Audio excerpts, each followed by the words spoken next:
Yeah, Sam Price. Could you talk about designing the visual look with costumes and set and of the film? It sounds like it was quick, but... It was really quick, but it was a conscious choice to just have everything be as general as possible. I like that it kind of looks like the 50s, but it's kind of modern, and there's old computer sounds, but they talk about IM, and you know it's not old, but there's references to... It's timeless. Yeah, and you don't really know what they do in the office. It was important that you didn't really know that it didn't matter what it was.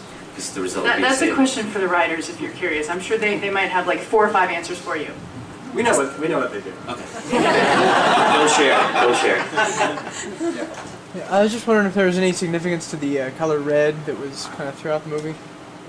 The color red, was there significance? Go big.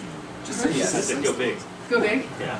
Well, with the cubicles, it's really something that we made a choice with the cubicles because we have these very beige, monotone cubicles, and then we do these punches of orange, actually, which is, I think maybe that's what you're talking about when you say red. Well, there was red. He was wearing a red suit at the beginning of the movie. I thought he was supposed to be the devil or something. So.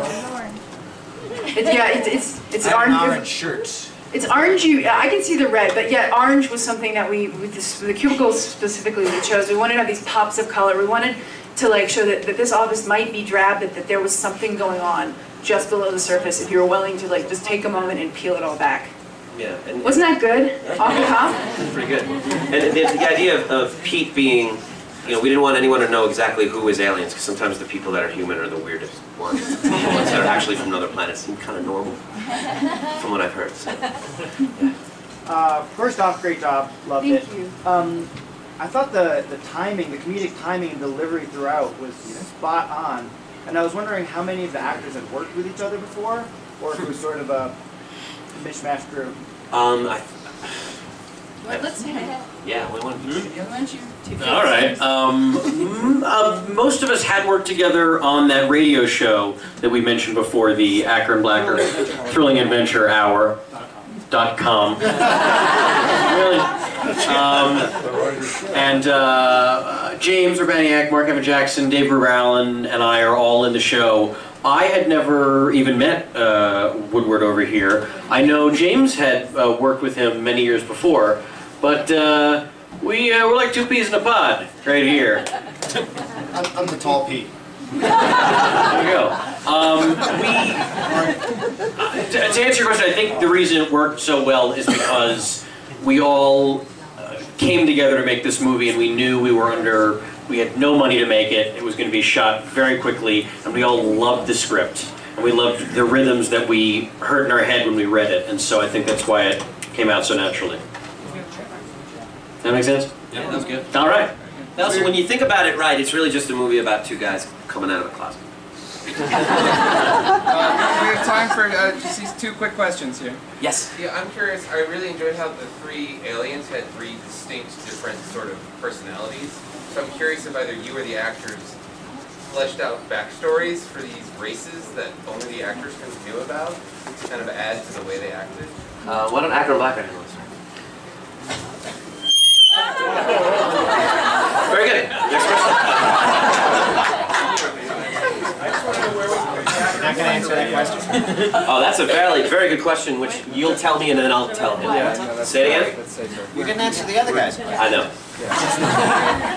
You're the Acker and Blacker radio show. I didn't play an alien! Are you jealous because you our take on things. Hold the microphone over. Our take on writing any characters, human or alien or what have you, is that they are characters first. They each have an individual personality, and then I think these actors came in and absolutely brought so much to every character anyway.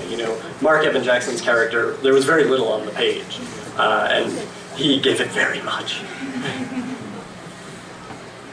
If anybody wants copies of any of the songs that they just heard, there's free CDs over there. You can have them if you like. And people were asking about the Thrilling Adventure Hour.com, which I believe he plugged like pretty obviously in the right way. I couldn't tell if he was joking.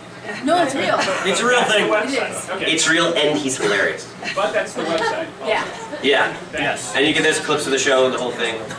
It was a live show that was done in LA. It wasn't actually broadcast. It was done on the stage. But now it's moving to a new space, and there will be a podcast starting in March, and you can then hear it with your ears. Seriously, thank you. That was so much better. Oh, there's a screening on Monday morning at 10 a.m. with a bunch of the other cast. And there's ballots that you can fill out to say how much you liked or didn't like the movie. We hope you liked it. So just be honest. And be honest, and I think you leave them here with the manila envelope. Manila envelope will eat your ballots. All right, thank you guys very much. Thank you.